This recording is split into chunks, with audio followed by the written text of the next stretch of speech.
comune di Selea assediato da una baby gang. Questa notte di nuovo la furia di alcuni quindicenni prese di mira biblioteche e centro disabili. Nei giorni scorsi un colpo alla lavanderia del centro commerciale.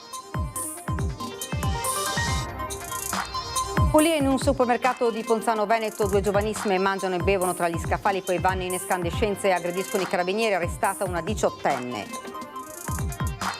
Ladri in azione a Preganzioli, irruzione ieri sera all'Emporio Cinese, rubato il fondo cassa. Orsago, un proprietario di casa, assiste in diretta sul cellulare alla razzia della propria abitazione e chiama i carabinieri. Forse un regolamento di conti dietro all'incendio che ha distrutto una carrozzeria a Quinto di Treviso. L'area del rogo è stata posta sotto sequestro. Tragedia di Ormelle, Massimo Feleto travolto ed ucciso da un pirata della strada. La fuga dell'automobilista, forse coperta da conoscenti, si allunga l'ombra del favoreggiamento. Vacanza rovinata per una famiglia trevigiana pronta a partire per le vacanze causa un cortocircuito. Il loro camper è stato distrutto dalle fiamme. L'intervento a Casale sul Sile. A Fregona monta la protesta per la mancanza di segnali di telefono e TV. Domenico, un motociclista ferito, ha dovuto aspettare un'ora e mezza per i soccorsi. Il sindaco annuncia una class session. Viaggio lungo il Piave alla vigilia di Ferragosto. Tra immondizia e civiltà i sindaci dell'area chiedono educazione e rispetto a chi intende frequentare il fiume. Treviso anche oggi è la città più calda del Veneto, il capoluogo boccheggia a 37 gradi, si tratta di un nuovo record ed è fuga verso la montagna, le Dolomiti sono sold out. Buonasera e ben ritrovati dalla redazione di Treviso. Questi dunque i titoli. In primo piano la cronaca, furti, atti vandalici, il comune di Selea assediato da una baby gang. Questa notte di nuovo la furia dei quindicenni presi di mira biblioteca e centro disabili. Nei giorni scorsi un colpo alla lavanderia del centro commerciale. La devastazione dopo una notte di follia di una baby gang, quindicenni che imperversano nel comune di Selea, distruggono, danneggiano, rubano. Una situazione insostenibile, spiegano gli amministratori, non più tollerabile. Solo qualche giorno fa 3 minorenni hanno messo a segno un colpo al centro commerciale di Treviso Sud. Hanno aspettato che l'addetta in una lavanderia si assentasse un attimo e poi sono entrati ed hanno portato via dal registratore di cassa 140 euro per poi darsi alla fuga. Ma una cliente li ha visti ed ha subito allertato i carabinieri che fra l'altro stavano proprio transitando in zona. Hanno fermato il gruppetto, 2 quindicenni ed un 17enne. I giovani sono stati denunciati per furto aggravato e riaffidati ai genitori. Il bottino restituito subito alla vittima del furto. Uno di questi 3 minori potrebbe essere tra i giovanissimi coinvolti nella rapina di Zenson, durante la quale la scorsa settimana è stato aggredito il papà di una ragazzina precedentemente intimorita dal branco. In quel caso era anche spuntato un coltello. Ragazzini senza scrupoli e per nulla intimoriti né dalle divise né dai controlli, colpiscono di giorno e di notte. Ormai è quotidiana, per cui noi siamo veramente disperati. Presumibilmente sono i ragazzini, presumibilmente sono sempre gli stessi, non abbiamo le prove di questa sera, però è l'ennesimo atto, ripeto, quotidiano. Nel centro disabili che è lì accanto che cosa hanno fatto?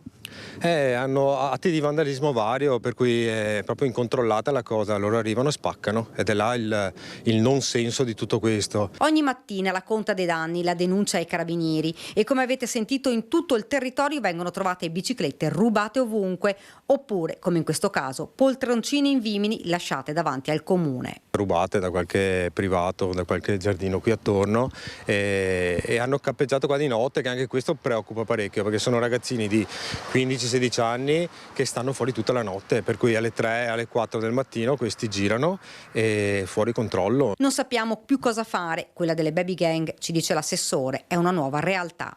Assessore, avete provato a contattare le famiglie? Abbiamo provato a contattare le famiglie, molte le conosciamo e molte sono disperate quanto noi. Ripeto, secondo me è la nuova tipologia di problematica, che tra l'altro è mista, perché qui abbiamo uso di sostanze, superalcolici, atti di violenza, di aggressività, anche psichiatria volendo, e anche le famiglie non ce la fanno. In questa zona colpita nelle ore scorse ci sono le telecamere di videosorveglianza, i ragazzini saranno identificati e le famiglie chiamate a pagare i danni, ma questo probabilmente non li fermerà e domani sarà un altro giorno, un'altra notte di follia. Sono state denunciate 2 ragazze, una minorenne ed una diciottenne, che ieri sono state protagoniste di un pomeriggio di follia al supermercato di Paderno di Ponzano, con loro anche 2 complici che hanno rubato dei superalcolici. L'amarezza del titolare che lancia un appello.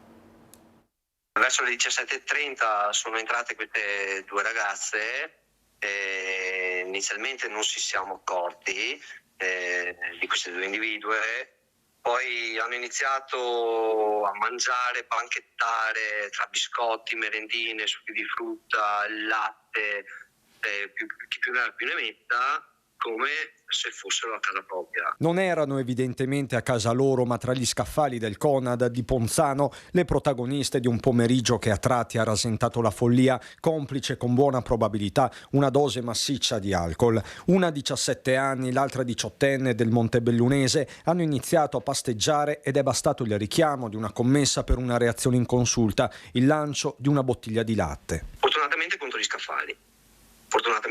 scaffali.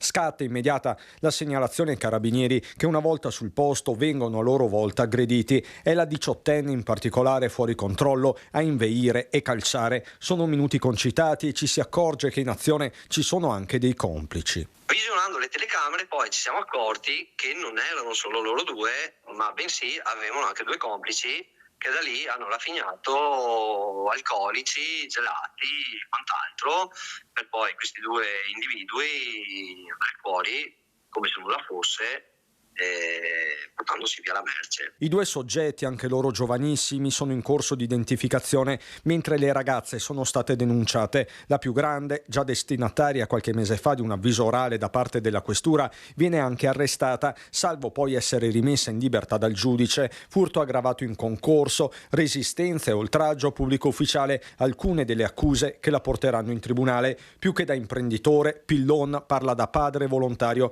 impegnato soprattutto ad Arcade. Non è bello vedere queste scene, soprattutto per le ragazze giovani come sono. Parole amare cui segue un appello. Dobbiamo noi genitori a imporci delle regole e anche ad affidare questi ragazzi per queste baby gang, però onde evitare queste baby gang, a portarli a fare del volontariato.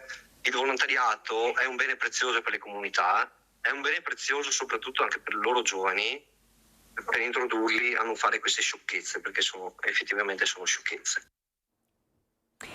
Ladri in azione a Preganziole, Ursago, presi di mira un negozio e un'abitazione privata, magri bottini e tanto spavento per titolari e residenti. Da Orsago a Preganziol, ancora ladri in azione nella Marca trevigiana. Nel primo caso un'abitazione privata, nel secondo un negozio, il Panda Market di Viale Europa.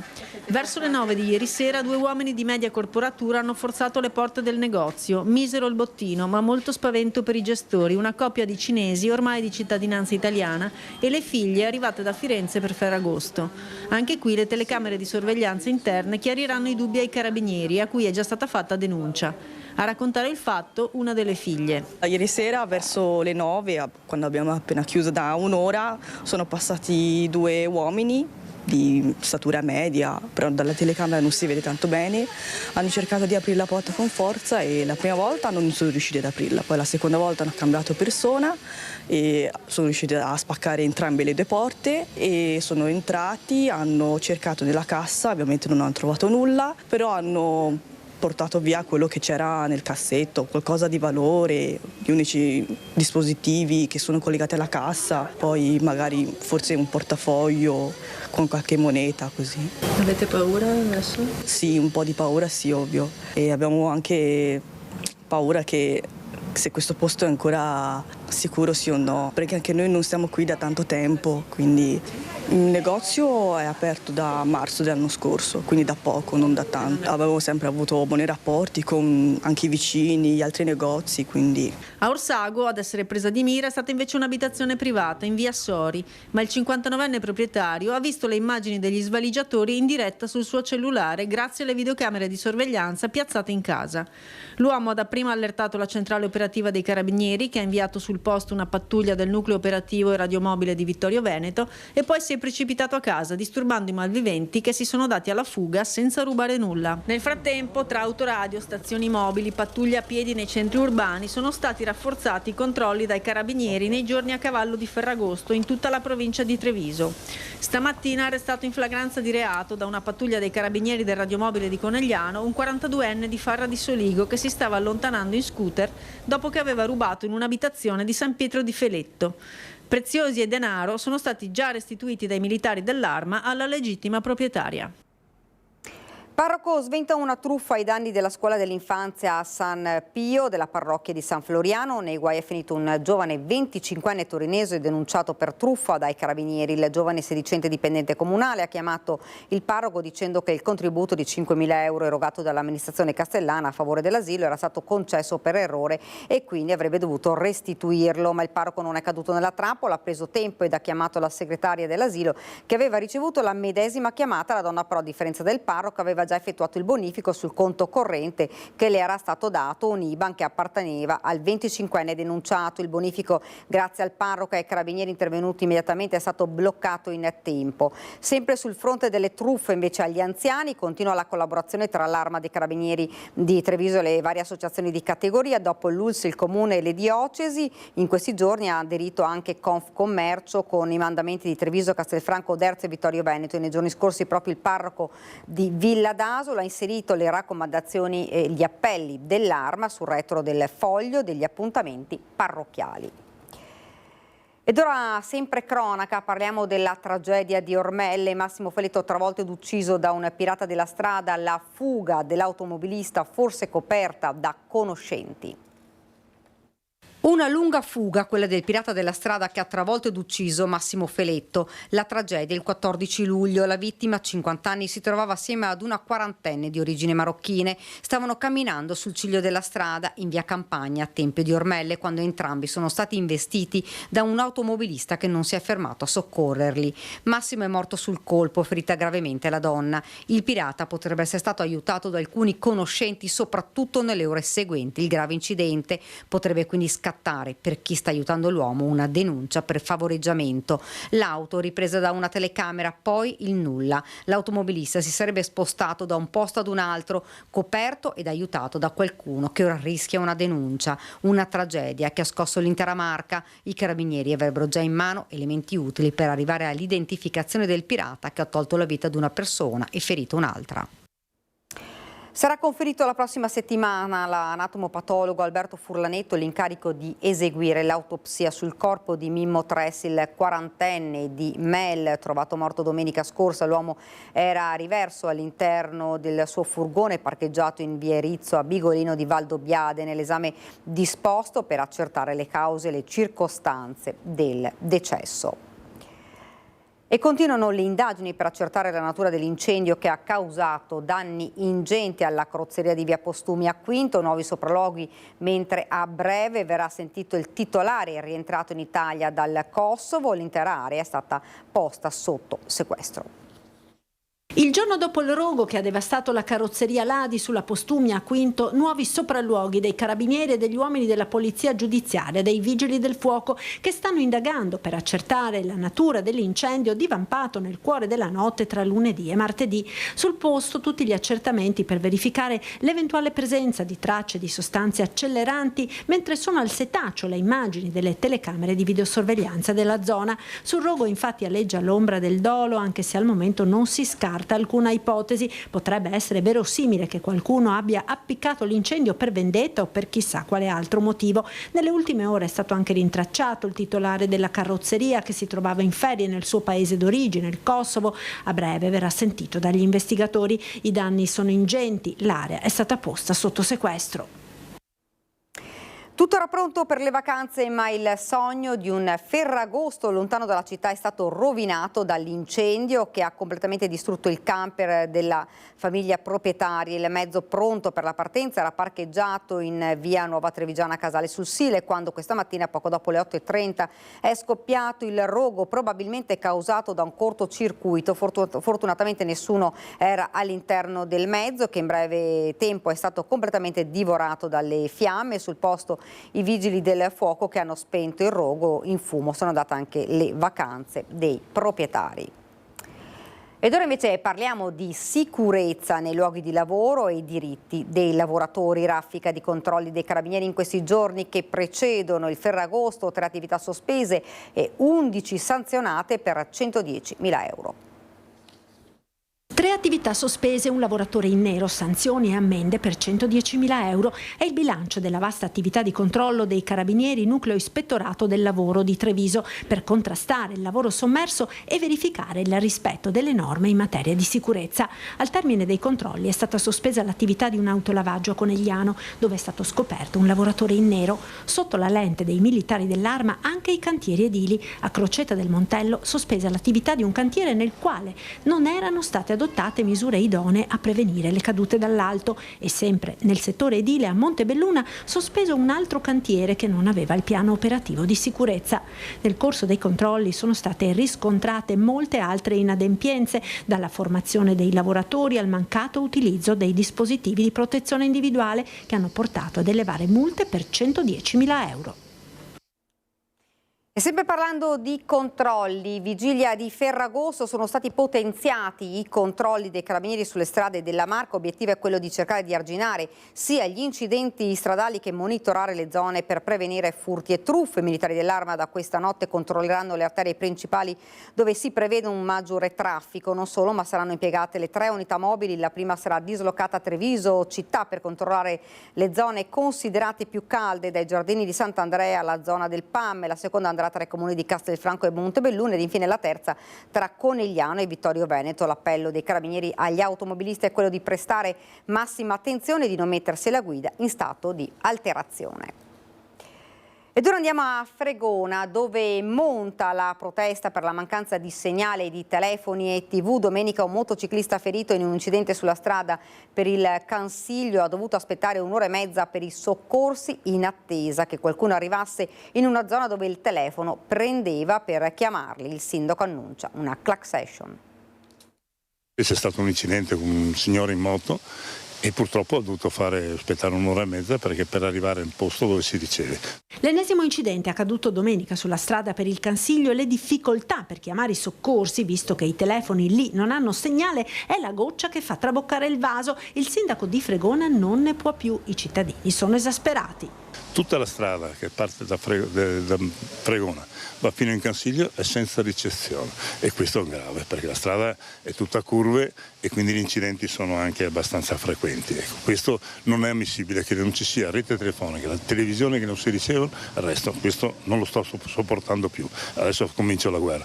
L'intera area sta conoscendo un forte incremento del turismo e la mancanza di segnale per i telefoni cellulari rappresenta una grave carenza che può causare seri problemi in caso di emergenze, per non parlare del disagio quotidiano dei residenti arrabbiati anche per la mancanza del segnale TV. Il sindaco annuncia una class action. Non abbiamo visto i campionati del mondo, non abbiamo visto le Olimpiadi, questo ha già fatto infuriare i cittadini. Per la telefonia è più complicato. Stiamo cercando di far capire che non si può, deve anche intervenire qualcuno. Noi abbiamo cercato un piano antenne con la scusa che abbiamo pochi cittadini e tanto territorio ci costa un patrimonio. Non ho capito, devo trovare qualche soluzione, se no metto la sbarra o se no vado col Friuli, con qualcuno. E stavolta però andiamo avanti con tutti i mezzi, non ce la facciamo più. Catiuscia Campanella, la 21enne è fuggita a inizio agosto da Casale sul Sile, è tornata a casa dalla sua famiglia dopo essersi allontanata volontariamente per diversi giorni. Un vero e proprio sospiro di sollievo per i genitori della giovane, che in più occasioni avevano scritto messaggi e lanciato appelli per vederla tornare. A tirare un sospiro di sollievo anche la sindaca di Casale, Stefania Golisciari, che in questi giorni ha seguito la vicenda. Ed ora ci fermiamo, una breve pausa pubblicitaria e poi torniamo di nuovo in studio.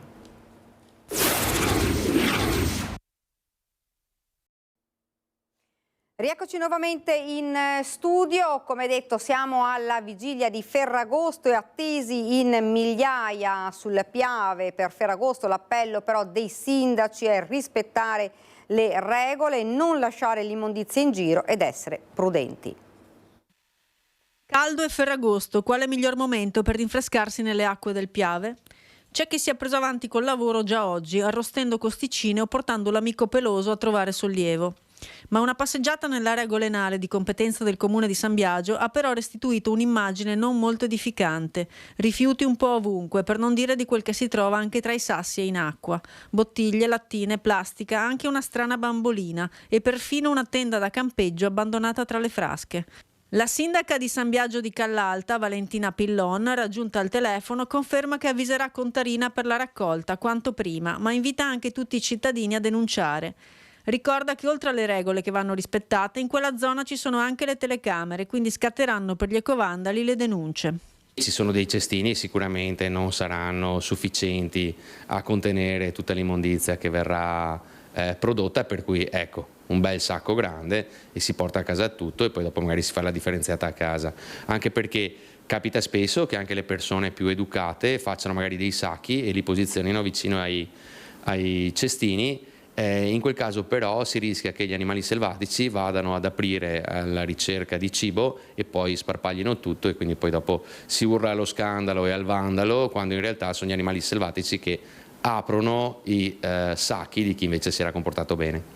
Prudenza ed educazione, 2 regole da seguire.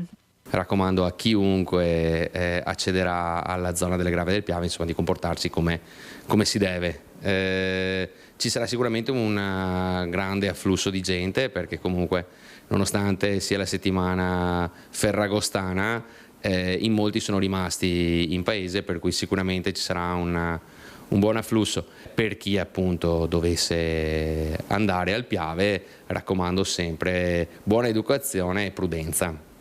Il sindaco di Cimadolmo, Giovanni Ministeri, sguinzaglierà lungo il Piave la protezione civile. La sindaca di Ponte di Piave, Paola Roma, ricorda che esistono norme con sanzioni anche molto alte, fino a 10.000 euro, per chi fa fuoco in zona boschiva, per esempio. Ma alla fine, come ricorda questo bagnante, il discorso si riduce ad un semplice divieto. L'entrata del Piave, ho visto tante immondizie, non è per cattiveria, però bisogna essere umani. Certe cose non vanno fatte. Caldo e siccità stanno mettendo a dura prova l'ecosistema delle Piave. Oggi le guardie volontarie FIPSAS devono intervenire per salvare i pesci più piccoli dall'anossia. Il nostro servizio di Elena Dal Forno. Piave e siccità, un binomio che rischia di compromettere l'ecosistema del fiume e dei pesci, specie quelli più piccoli, che rischiano l'anossia se non si interviene per tempo. Ma il problema è che a Ferragosto le guardie ittiche della FIPSAS sono volontarie e molti sono in ferie. Il ramo principale del Piave, il lato Maserata, ha ancora una portata relativamente buona, quindi il pesce non è in questo momento in pericolo, mentre il lato Cimadolmo si vedono già delle buche isolate. Qui ci attiveremo già, credo, nel pomeriggio, se riusciamo a trovare qualche volontario, perché il periodo è quello che è e sono tutti via. Lo scorso anno vennero fatti anche dei riversamenti d'acqua dalla montagna, cosa che aiuterebbe però solo il lato Maserata. Un riversamento d'acqua magari anche sì, non interesserebbe il lato Cimadolmo sicuramente, perché comunque il lato Cimadolmo ha una falda più alta, quindi non avrebbe la possibilità di avere comunque acqua. Magari se ci fosse il rilascio di un po' di acqua in più per il lato Maserata eviterebbe un po' di lavori in più. I piccoli pesci vengono colpiti con un elettrostorditore, un piccolo elettroshock che, assicura Cappuccio, non causano danni agli animali, ma solo uno stordimento necessario per raccoglierli e salvarli, trasportandoli altrove. Sicuramente verrà spostato verso il basso, nella zona di Saletto, Candelù, le zone più in basso dove ci sono delle buche più profonde. Il caldo, quindi, e le scarse piogge restano i principali indiziati del problema. Il problema è che se non c'è un ricircolo d'acqua all'interno della buca che rimane isolata, a parte l'asciugarsi e quindi rimanere completamente senza acqua, ma rischia di andare in anossia e quindi il pesce non ha più ossigeno e muore. Ogni anno in questo periodo dobbiamo attivarci per cercare di salvare quanto più possibile. Treviso si conferma anche oggi la città più calda del Veneto. Le centraline ARPA avevano fissato la temperatura a 37 gradi, seguono con 36 Rovigo e Verona. Si tratta di un nuovo record per il capoluogo della Marca. Intanto la Protezione Civile regionale ha diramato lo stato di allarme per disagio fisico fino alla giornata di venerdì 16 agosto. Ed il caldo torrido di queste settimane, le vacanze complicano la vita a fragili anziani costretti da un lato a restare chiusi in casa ma anche alla solitudine. Caldo e anziani, un binomio sempre complesso da gestire, ma se ci aggiungiamo anche le vacanze, ecco che tutto si complica terribilmente. L'assessore Gloria Tessarolo ricorda quali sarebbero le buone regole da rispettare. Bere molto, non esporsi nelle ore più calde, uscire la mattina presto, la sera tardi, se non necessario non uscire, e quindi ecco che qui scatta la solidarietà di vicinato nelle relazioni. Proprio quella solidarietà che è vitale per non far sentire le persone sole o abbandonate, specie gli anziani.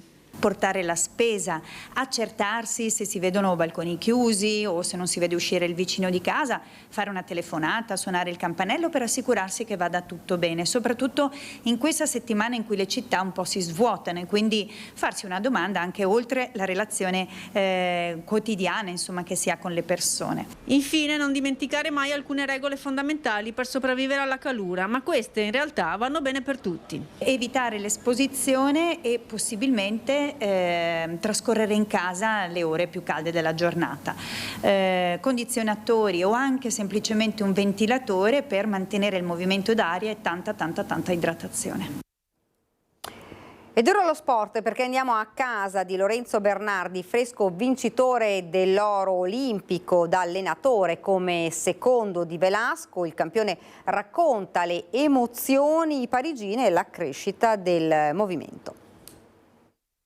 Materialmente no, però dai, ce la sentiamo al collo ugualmente. Materialmente no, perché il CIO premia solamente le 13 atlete che vanno sul podio. La medaglia d'oro Lorenzo Bernardi non l'avrà al collo, ma è indubbio che parte del successo delle ragazze della pallavolo a Parigi porta anche la sua firma. E pazienza se il CIO non ha premiato anche gli staff tecnici. Oggi il campione, ex Sisley, si gode il successo e la famiglia tra le mura della sua casa a Silea, da dove poi ripartirà per Novara, dove allena in A1 l'Agil Volley. Un futuro ormai decisamente al femminile.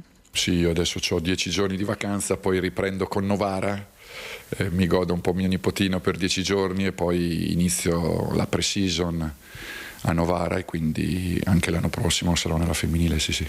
Un movimento, quello della pallavolo, che in Italia cresce a ritmi vertiginosi, ma che ora avrà un exploit ancora più forte. Il bello deve ancora arrivare, perché adesso ci sarà un'ulteriore crescita stimata negli ultimi anni, sempre un più 10 più o meno % di ragazzine che iniziano a giocare a pallavolo. Non immagino adesso quando si immedesimeranno, vedranno, avranno l'aspirazione di diventare o di provare a diventare chi Paola Gono, chi Oro, chi Silla, chi Danesi, chi De Gennaro e tutte le altre che hanno partecipato. La stagione che ricomincerà sarà stellare, anche grazie ai tecnici che animano il nostro campionato, come Daniele Santarelli, coach dell'Imoco e della Turchia, sconfitta proprio dall'Italia. Sicuramente Conegliano è stata una squadra che ha sempre contribuito a portare in nazionale giocatrici di primissimo livello. Questo è dovuto sicuramente dal lavoro che ha fatto la società, questo è sicuramente dovuto dall'allenatore, dal lavoro che ha sempre fatto Daniele Santarelli,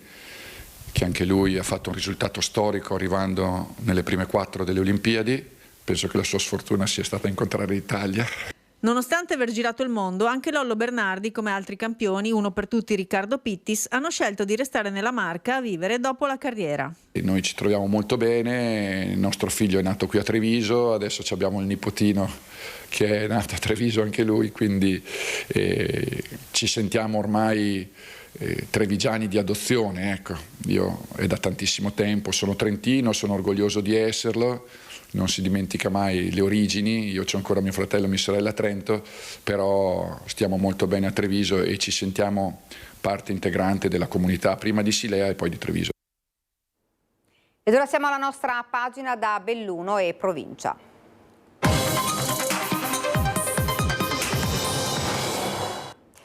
Stop temporaneo alla cabinovia di Socrepes a Cortina, nodo cruciale per le Olimpiadi invernali 2026. Il Comitato Tecnico Regionale per la Valutazione Impatto Ambientale ha chiesto un lungo elenco di integrazioni alla documentazione, evidenziando la criticità del progetto, soprattutto sotto il profilo geologico. Il sindaco Gianluca Lorenzi: Cortina ha bisogno di azioni, non di promesse.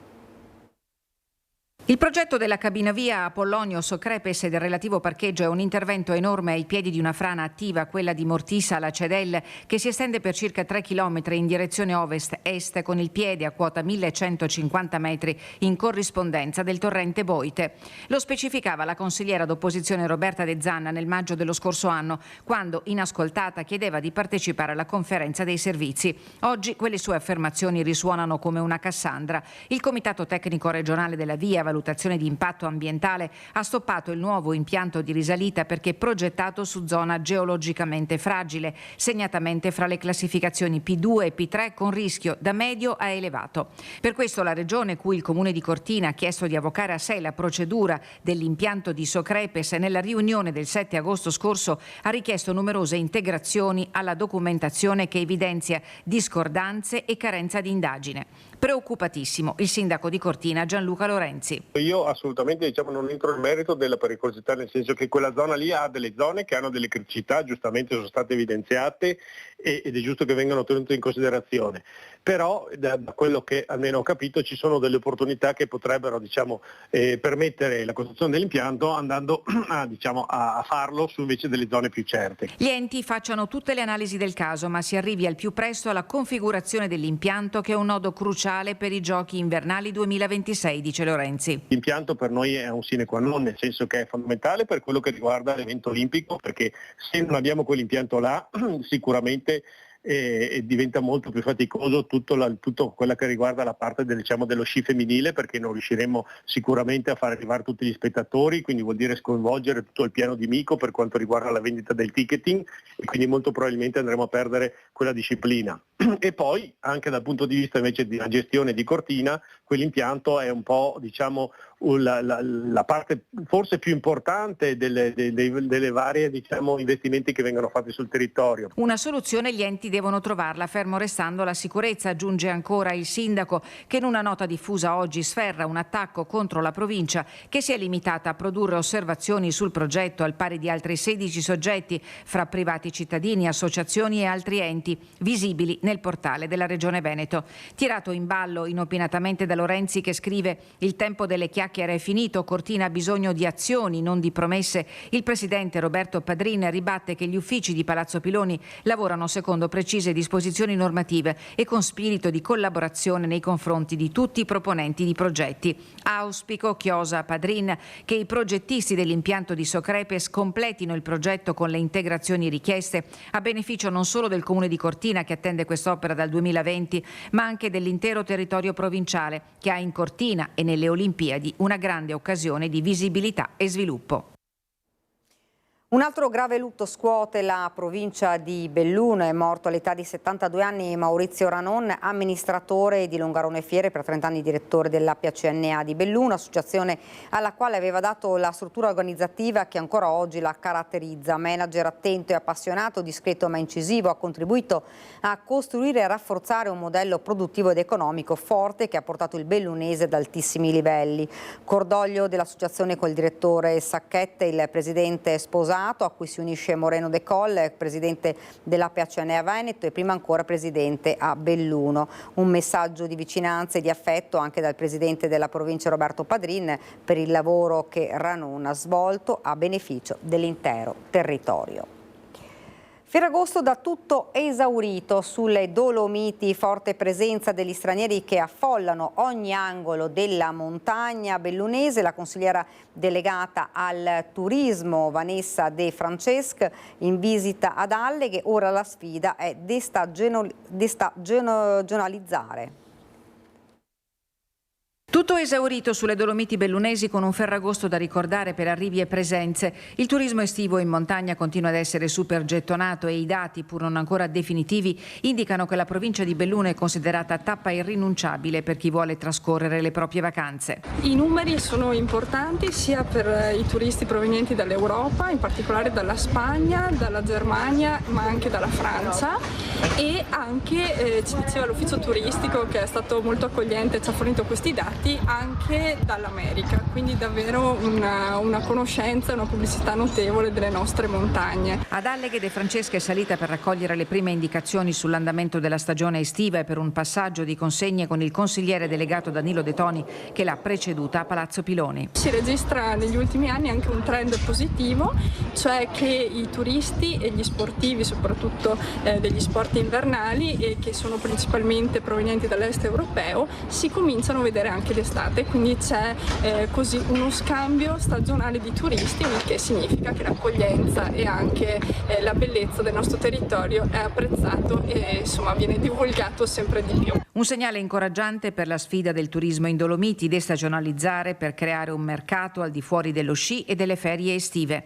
Alle spalle della consigliera provinciale delegata al turismo il lago di Alleghe, frequentato sia sulle sponde che all'interno per le escursioni in barca e in pedalò, un lago su cui il sindaco De Toni chiede attenzione. Purtroppo ogni anno, a seguito del trasporto di materiale sia in sospensione sia a seguito di eventi meteo, arrivano 10-15 mila metri cubi e quindi sommando tutto questo apporto di materiale, se non ci sarà un programma di intervento, è destinato purtroppo a chiudersi. Rivive anche il Neve Galle che in questi giorni registra un flusso costante di appassionati dei suoi declivi che a perdita d'occhio si affacciano sulle Dolomiti. Oggi la novità, la seggiovia rimarrà aperta tutti i giorni fino al 25 di agosto, successivamente tutti i weekend fino a metà settembre. Da dove venite? Noi siamo della provincia di Savona. È la prima volta qui? No, veniamo tutti gli anni. Che cosa ha di particolare e di attrattivo il Neve Galle per voi? Beh, è bello, è una bella passeggiata, c'è una vista poi su molto bella. Si mangia bene, si sta bene, si respira aria pura, che dalle nostre parti è un po' scarsa. Ha trovato qualcosa di diverso, di nuovo quest'anno? I lavori che stanno facendo, ho trovato che è aperta, che l'anno scorso era chiusa. Da molte parti d'Italia, specie dal nord, per godere della pace e della tranquillità che offre il Colle Bellunese, oltre al buon cibo preparato dai cuochi dei ristoranti e dei rifugi in quota. Il Neve Galle rivive e finalmente una stagione estiva con i fiocchi, con la soddisfazione di Uofi Italia che collabora alla promozione della stazione turistica bellunese gestita per la parte impiantistica da Dolomiti Ski Line. Abbiamo visto finalmente dei segnali positivi per tutto il colle e che fanno ben sperare per il futuro del colle e quindi speriamo tutti assieme di poter poi rilanciare questo bellissimo posto. La novità di giornata è il prolungamento dell'apertura quotidiana della seggiovia fino al prossimo 25 agosto. Inizialmente la data era stata fissata al 18. Dopo il 25 l'apertura dell'impianto sarà garantita nei weekend fino al 15 settembre. È la prima volta che siete qui? Qui sì. Assolutamente, ma siamo molto contenti perché abbiamo una guida che è molto brava e ci sta portando a vedere questi posti qua. Numerosi turisti in bicicletta che stanno approfittando dei tracciati per le bike che si intrecciano con i sentieri per le camminate. Abbiamo avuto una risposta veramente al di sopra delle aspettative e la dimostrazione ennesima che con un progetto di rilancio serio e strutturato si può ripartire veramente in maniera positiva e fare molte cose nel progetto triennale che noi abbiamo. Per i villeggianti che hanno casa però il Neve Galle è una stazione ancora molto carente, soprattutto nell'offerta dei servizi. Di che cosa ha bisogno questa stazione turistica? Di tutto, di negozi, di mezzi, di trasporto, di alberghi, ha bisogno di tutto. È una situazione abbastanza degradante in questo periodo. Vogliamo sederci a un tavolo con le istituzioni per capire quello che si può fare, dice Baldanello di Uofi Italia. Questi servizi sicuramente possono portare qualcosa in più al colle stesso. Chiaramente avendo adesso questo progetto turistico probabilmente c'è anche più interesse da parte della stessa amministrazione che pur ha sempre avuto un'ottima attenzione per il colle, però chiaramente adesso, essendoci anche questo progetto di sviluppo, probabilmente i tempi sono maturi per poter anche discutere assieme e capire cosa si può fare. Ed è davvero tutto per questa edizione del nostro telegiornale, vi lascio la sigla e poi le previsioni del tempo. Grazie davvero per averci seguito, buona serata.